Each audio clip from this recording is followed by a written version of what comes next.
Mes amis, je reçois depuis le fond d'un temple bouddhiste Jacques Millard. Jacques Millard, le maire de Maisons-Laffitte, ancien député LR, membre de la commission des affaires étrangères et ancien du Quai d'Orsay. Je voulais revenir avec lui parce qu'il a fait une lettre confidentielle sur les défauts juridiques de l'accord bilatéral avec l'Ukraine.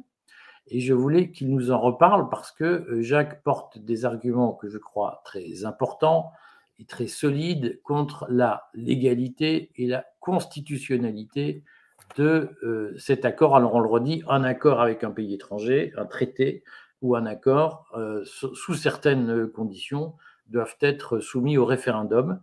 Et là, Macron passe entre les gouttes, enfin soumis au référendum ou à la ratification de l'Assemblée nationale en bonne et due forme. Et là, on passe entre les gouttes. Est-ce que tu peux nous expliquer le fond de tes arguments, Jacques?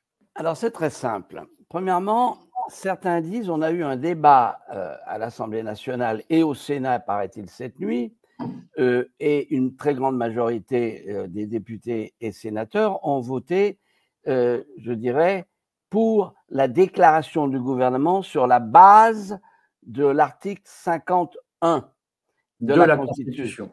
Et ce n'est pas un problème de traité. Et vous avez entendu, notamment le Premier ministre que j'ai écouté avec beaucoup d'attention, il dit très clairement, il mélange les genres, il parle de la déclaration, il dit bien sûr, il parle de l'accord dans sa déclaration.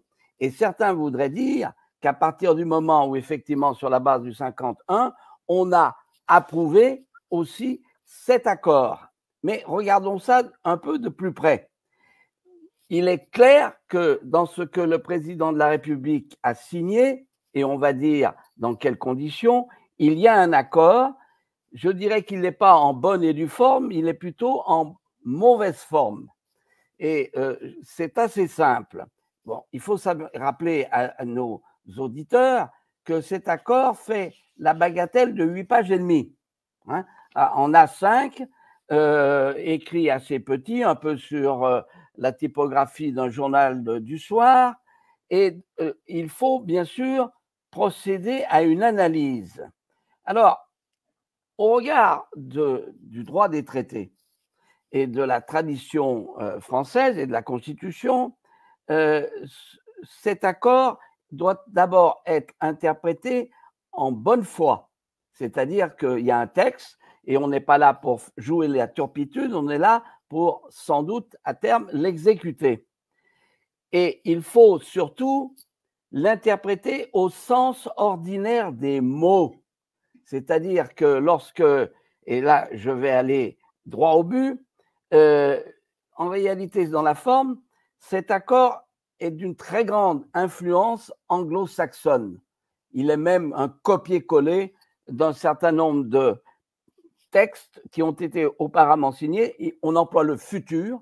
Or, dans nos accords, nous n'employons jamais le futur parce qu'on pourrait nous dire, si c'est un futur, vous allez faire, la France fournira, etc. On ne sait pas quand. Alors que, normalement, nos accords sont écrits au présent de l'éducatif, au moment où on l'exécutif. La France fournit, la France achète, la France garantit. Donc, c'est un présent de l'indicatif. Or, ce n'est pas le cas ici.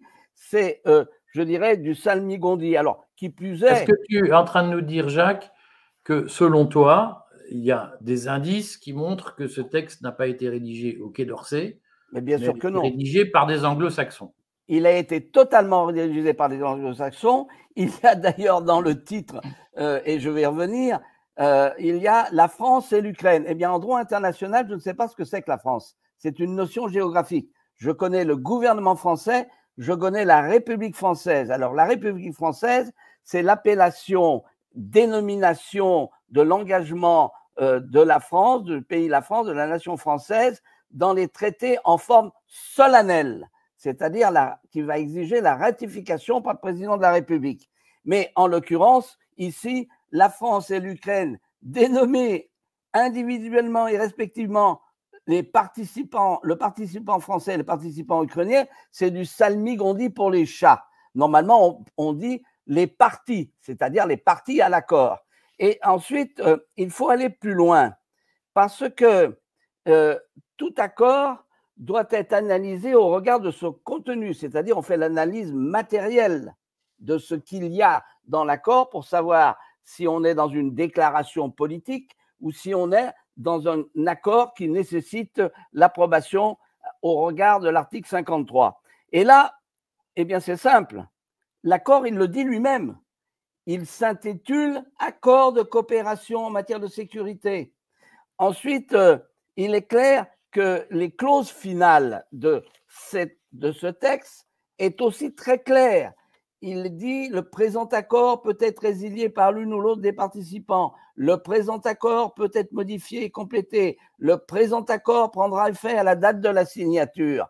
Donc, on a affaire à un accord et puis on va plus loin parce que notamment l'article 4 en chiffres romains dit expressément que la France va fournir à l'Ukraine 3 milliards d'euros et ensuite davantage.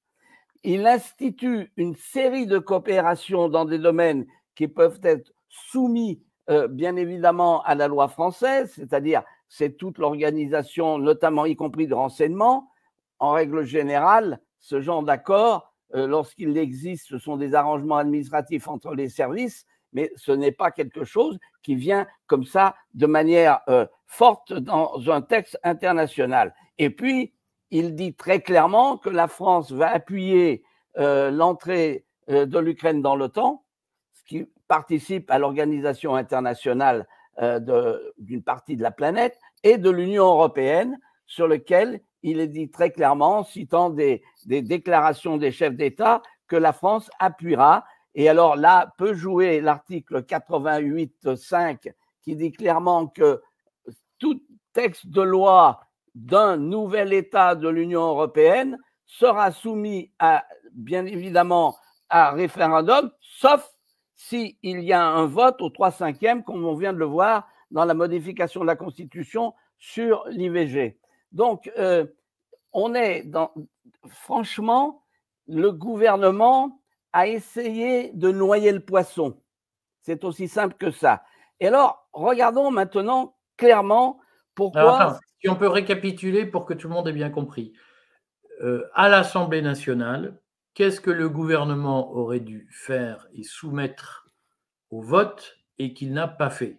Eh bien, il y aurait dû avoir une loi d'autorisation de cet accord.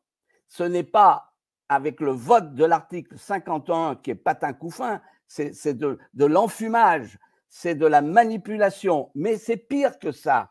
C'est qu'en réalité, cet accord a été signé par le président de la République, alors même que je rappelle que l'article 52 dit clairement le président de la République négocie et ratifie les traités, n'est-ce pas? Il est informé de toute négociation. Or là, il a violé l'article 52. Il l'a violé parce qu'il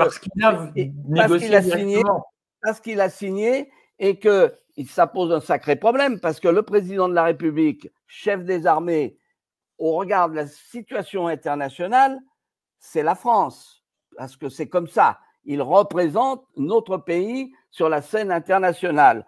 Mais il n'en demeure pas moins que dans l'ordre interne et dans l'ordre constitutionnel, il ne pouvait pas signer cet accord et que c'est une violation de l'article 52 et que l'article 51, c'était la déclaration d'Attal, qui a mélangé les genres. Écoutez-le bien. Une fois, il parle d'une déclaration, une autre fois, il parle, je dirais, de l'accord. C'est, comme dirait, je dirais, le titi parisien, c'est patin couffin.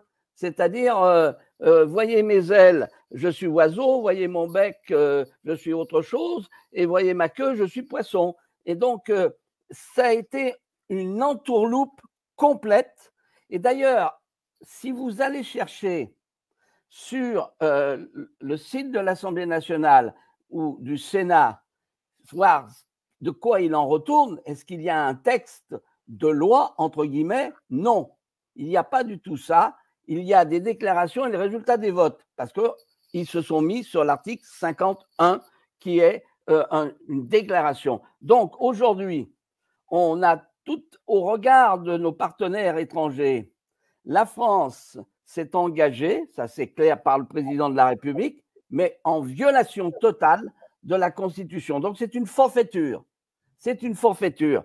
Et alors, ça peut aller beaucoup plus loin, parce que dans l'ordre interne, si jamais quelqu'un va agir sur la base de cet accord, je dirais, anticonstitutionnel, et qu'il se refuse à faire telle et telle affaire et porte l'affaire devant les tribunaux, bien les tribunaux diront cet accord n'a pas été approuvé par l'Assemblée nationale, parce que c'est un accord en forme simplifiée, et donc ils vont, je dirais, ne pas l'appliquer. Parce qu'il faut se souvenir qu'il y a dans la Constitution une disposition qui dit que les accords qui sont régulièrement ratifiés ou approuvés ont une valeur supérieure aux lois. Donc, on est en plein brouillard, on est je dirais, on est en pleine forfaiture. Et ça, ce n'est pas admissible. C'est pour ça que tu peux redire pour le grand public ce qu'est juridiquement une forfaiture. La forfaiture, c'est une violation flagrante, n'est-ce pas, de la Constitution. C'est un acte illégal effectué, perpétré par ceux qui sont là pour appliquer la Constitution et pas la violer. Et en l'occurrence, ce texte, qui est un texte je dirais, non identifié à la méthode Macron, a violé la Constitution. C'est aussi simple que ça. Mais c'est bien un contenu qui relève d'un accord, mais qui n'a pas été signé, qui n'est pas approuvé de manière régulière par l'Assemblée. Et c'est la raison pour laquelle je pense que ça crée un sacré précédent et que surtout, ça aligne la France sur une démarche qui est une démarche, je dirais, à l'anglo-saxonne et qui montre qu'une fois de plus, la France est vassalisée, je dis bien vassalisée, dans cette maelstrom aujourd'hui où on marche de manière somnambule vers un crescendo. Il y a trop de bruit de bottes, il y a trop de généraux qui s'expriment sur les médias et les politiques. Et bien sûr, tout cela est là pour masquer les paroles totalement irresponsables qui ont été condamnées par l'immense majorité de nos partenaires, paroles irresponsables sur l'éventualité d'envoi des troupes sur sol. C'est aussi simple que ça, qui posera de multiples problèmes. Ça ne veut pas dire qu'il n'y ait pas des présences et que les services, à juste titre, peuvent y être, mais il n'en demeure pas moins qu'aujourd'hui, on est dans une situation qui ne fait qu'aggraver la crise. Et je crois que c'est très grave. Vous avez vu d'ailleurs que l'ensemble de nos partenaires traînent les pieds. Aujourd'hui, il y a une réunion à Weimar, qu'on connaît bien, entre la France, la Pologne et l'Allemagne. Je doute fort qu'on arrive à un accord parce que les Allemands trouvent que Macron n'est pas un partenaire fiable. Et je crois que de ce côté-là, malheureusement, il vient de prouver à nouveau par ses déclarations, par ses méthodes, qu'il n'est pas fiable et qu'il met en péril, bien évidemment, notre crédibilité sur le plan international. Mais si je récapitule tes arguments, donc, tu nous dis la Constitution prévoit une mécanique formelle pour adopter, ratifier des traités, et cette mécanique a été violée par le président de la République. Totalement. Avec, dans la passivité totale des parlementaires, d'ailleurs. Exact. Aucun n'a soulevé ces arguments. Et ça, c'est ce que je dis. Je dis qu'il a violé la Constitution sur l'article 52, il engage la France alors qu'elle aurait que sur la base de l'article 53, parce que ce texte engage les finances de l'État, engage l'organisation internationale, OTAN, l'Union, aurait dû faire l'objet, d'une signature par le ministre des Affaires étrangères ou un plénipotentiaire, et ensuite aurait dû être soumis à approbation, je dis bien approbation, à l'Assemblée nationale, ce qui n'a pas été le cas. On a voulu noyer le poisson dans une déclaration sur la base du 51 qui n'est qu'une déclaration et qui ne peut pas valoir approbation de cet accord, parce que ce texte est bien un accord, mais il n'en demeure pas moins qu'il est entré à la signature, à la prise d'effet, dit le texte, sans avoir été correctement approuvé. Donc, ce que tu nous dis, c'est qu'il y a un problème de légalité externe, comme on dit, premier argument. Et deux, tu nous dis, la rédaction du traité de l'accord elle-même pose des problèmes juridiques, puisqu'au fond, on ne parle pas de la République française qui est la seule capable de négocier un accord et d'engager sa personnalité juridique. On parle d'une entité inconnue en droit international qui est la France. Et donc, il y a un problème. Et l'Ukraine, c'est-à-dire qu'il y a ça, un problème. À la limite, ça c'est la forme, avec bien sûr toujours le futur qui vient d'une mauvaise traduction en français du châle anglais qui veut dire doigt, hein, et que malheureusement, j'ai vu très souvent dans des accords, par exemple, lorsque je m'occupais notamment des accords de la DGA, nos amis militaires mettaient un futur. Je dis non, ça c'est de l'anglicisme, vous devez vous mettre au présent dédicatif. Parce que je vais vous dire, parfois, si vous avez un futur avec certaines personnes qui ne vont pas exécuter ce qu'ils disent au futur, ils vont vous dire, ah, mais on n'a pas dit quand, on n'a pas dit, on est dans le futur, donc il n'y a pas de date. On a vu des choses, notamment, je dirais un jour, on a vu dans des accords bilatéraux en disant certains documents doivent être transmis sans délai. Et la partie qui ne l'avait pas fait nous a dit, ben voyez bien, sans délai, il n'y a pas de délai. Voilà. Donc la mauvaise foi, c'est la turpitude, je dirais, des États sur le plan international qui prennent parfois des engagements pour ne pas les tenir. Et la formulation est très importante. Il faut être précis. Mais c'est vrai qu'aujourd'hui, ce qui est très grave dans ce texte, c'est qu'il a été signé par le président de la République qui a violé l'article 52 et qui ne peut pas engager ça en prétendant que la prise d'effet de ce texte est à la signature. Il aurait fallu le soumettre à approbation au Parlement, ce qui n'est pas fait et qui va poser des difficultés d'application dans le futur, indépendamment, je dirais, de la perte totale de crédibilité de M. Macron. Est-ce que, en dehors de ce point, il te semble qu'il y a des illégalités ou des inconstitutionnalités dans le texte du traité lui-même? Ce qui est anticonstitutionnel dans le texte du traité, ce sont des engagements qui n'ont pas été soumis à ratification du Parlement parce que ça engage bien évidemment les finances de l'État, hein, c'est l'article 53, et deuxièmement, il y a des choses extrêmement difficiles. Sur le temps, on pousse à ce que l'Ukraine adhère à l'OTAN, idem sur l'Union européenne. Donc, on est dans des domaines où il y a des engagements qui sont des engagements de finalité qui posent problème. Pourquoi? Parce qu'il y a des processus qui doivent être respectés au regard de l'Union européenne.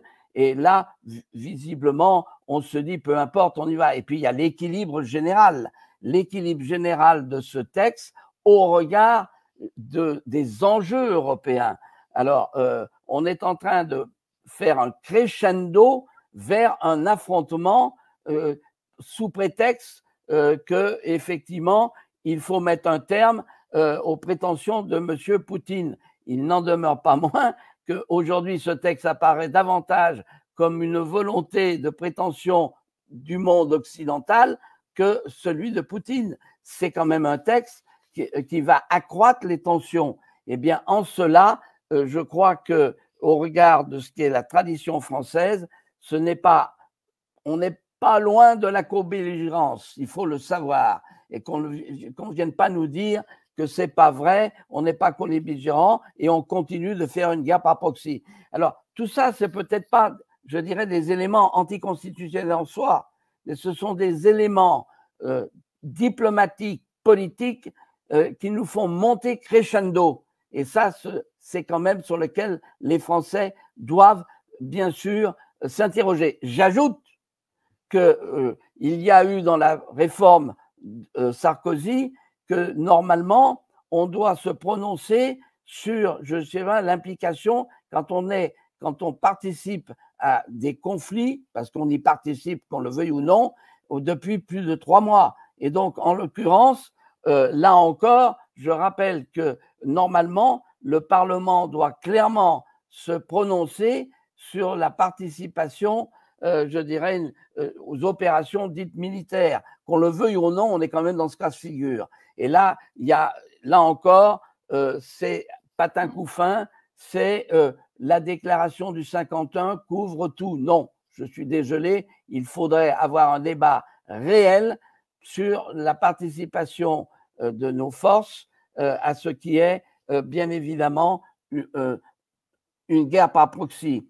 J'ajoute qu'il y a certains militaires qui ont démontré que le fait de prélever sur nos forces des matériels militaires peut être répréhensible au regard du code pénal. Donc, il y a toute une série. Cette affaire est mal foutue de A à Z. Et donc, il y a un moment où il va falloir tirer les conséquences de cette participation à une guerre par proxy qui engage, qu'on le veuille ou non, la France sur le plan international dans des conditions qui ne font qu'aggraver le conflit. Alors, si tu me permets de continuer, je crois que c'est l'article 12 du traité qui permet, de l'accord, qui permet, qui prévoit l'utilisation des biens russes confisqués sur notre sol pour financer l'aide à l'Ukraine. Est-ce que tu ne penses pas qu'il y a là une atteinte à la vie privée qui est un droit constitutionnel? Et donc, est-ce qu'au fond, en validant la confiscation de biens étrangers et leur réutilisation sans le consentement des propriétaires, est-ce qu'on ne bascule pas dans de l'inconstitutionnalité? C'est, je dirais, on est au cœur de la contradiction du gouvernement français. Lorsqu'il y a effectivement, je dirais, un état, entre guillemets, de guerre, le gouvernement a des moyens pour s'opposer et pour, je dirais, séquestrer un certain nombre de biens étrangers. C'est ce qu'il a fait parce qu'il y a le 12 et derrière, il y a les sanctions. Et donc, il s'appuie pour ce faire sur des décisions qui ont été prises au niveau de l'Union européenne et au niveau fait par aussi les Américains et qu'on a suivi. Mais on est au cœur du sujet. Et effectivement, le séquestre de biens privés et ensuite leur utilisation éventuelle, c'est-à-dire leur mobilisation à des fins, je dirais, pour obtenir leur liquidation et leur vente, eh bien, c'est un élément, une preuve que nous sommes dans un état, entre guillemets, de guerre et que nous nous donnons les moyens d'utiliser ce qui est notre législation pour justement faire plier les Russes et aussi utiliser leurs biens. Alors là-dedans, il y a une multitude de biens. Il y a des biens privés et ça va poser des problèmes parce que tôt ou tard, on va sortir un jour. Et qu'est-ce qui se passera? Vous savez, un jour, les Anglais avaient voulu utiliser l'or des Baltes qu'ils avaient chez eux pour avoir un accord d'indemnisation avec l'Union soviétique. C'était un moment où les Anglais trouvaient qu'effectivement, ils avaient l'or des Baltes, mais que les Baltes n'existaient plus. Et donc, ils ont essayé de prendre cet or en disant aux Russes, on prend cet or pour indemniser les biens que vous avez spoliés et nationalisés en URSS. Moi, je me souviens qu'à l'époque, j'étais à la direction des affaires juridiques, j'ai dit non. Et nous ne l'avons pas fait. Ce qui s'est passé pour chez les amis britanniques, c'est que bien évidemment, l'URSS s'est effondrée, les États baltes ont retrouvé leur souveraineté et ont dit aux British, par ici la monnaie. C'est-à-dire, ils lui ont dit, vous allez nous rendre l'argent que vous avez de l'or des États baltes qu'on vous avait confié en 1939, eh bien maintenant, vous allez nous le rendre, ce qu'ils ont dû faire. Donc, vous pouvez avoir des retours de bâton. On est dans un monde où, effectivement, le droit de la guerre ne s'applique pas normalement aussi aux biens privés. Hein, c'est dit clairement. Et donc, c'est pas aussi simple que ça. On peut avoir des retours de bâton. Ce qui montre bien qu'on est dans un exercice dans lequel un certain nombre d'États, et je dirais la conurbation qui est celle des nations, Amérique comprise, Europe, qui font une guerre par proxy, qui veulent prendre des biens privés, eh bien, il faut qu'ils fassent attention parce que c'est pas aussi simple que ça et que à terme, le jour où, bien évidemment, on trouvera, je l'espère, une solution diplomatique sur la base de ce qui est aujourd'hui, à mon avis, la ligne de front, eh bien, à ce moment-là, il va falloir qu'ils rendent des comptes et on aura des procédures en retour. Il y a une question de fond quand même sur je reviens à la question de la forfaiture, c'est-à-dire la violation de la Constitution par le président de la République. Qu'est-ce que notre Constitution prévoit pour empêcher ça ou réparer ça face à la défaillance du Parlement qui n'a pas joué son rôle de contre-pouvoir? En principe, il aurait dû dire c'est pas comme ça qu'on fait, monsieur. Comment on fait constitutionnellement maintenant? Alors, comment on fait constitutionnellement maintenant? Comment allez-vous mobiliser, je dirais, l'ensemble des députés et sénateurs pour mettre justement en accusation le président de la République? Eh bien, je crains fort que vous n'y arrivez pas parce qu'aujourd'hui, on a affaire à une bande de clones qui sont désopilants. Donc, effectivement, ça serait la haute cour, ça serait la procédure de destitution. Attendez les prochaines élections où là, effectivement, il va falloir donner un grand coup de balai, chasser toute la Macronie, je dis bien toutes celles et ceux qui se sont fait élire par suivisme, qui se sont fait élire dans, je dirais, dans la suite de Macron. Aujourd'hui, je pense qu'on n'y arrivera pas parce que, tout simplement, jamais ils n'auront le courage de mettre en accusation l'actuel locataire de l'Élysée. Est-ce que, à travers une procédure, par exemple, de questions prioritaires de constitutionnalité, à l'occasion d'un conflit, est-ce que le citoyen ordinaire a la faculté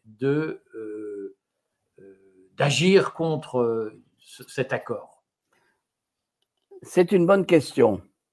Et il faut effectivement susciter un procès, et puis ensuite ce procès est débouté, et à ce moment-là, il y a une QPC.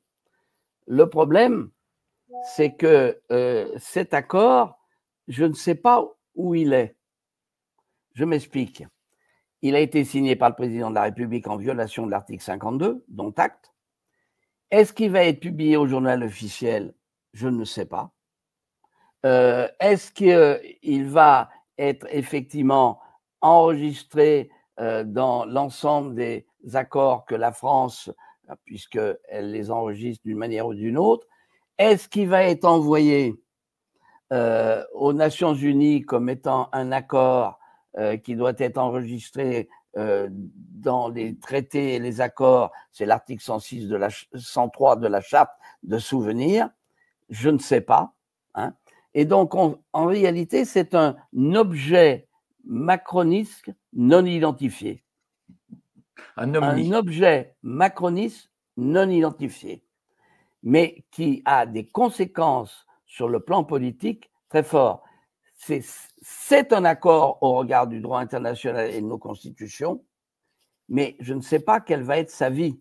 Et je vous le dis, si vous allez sur le site de l'Assemblée et le site du Sénat, vous avez les votes et les résultats du vote sur la base du 51, mais vous n'avez aucune trace de cet accord.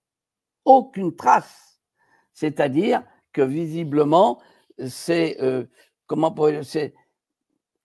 dans les tragédies grecques, vous savez, on parle d'un certain nombre de choses et il n'arrive jamais. On en parle.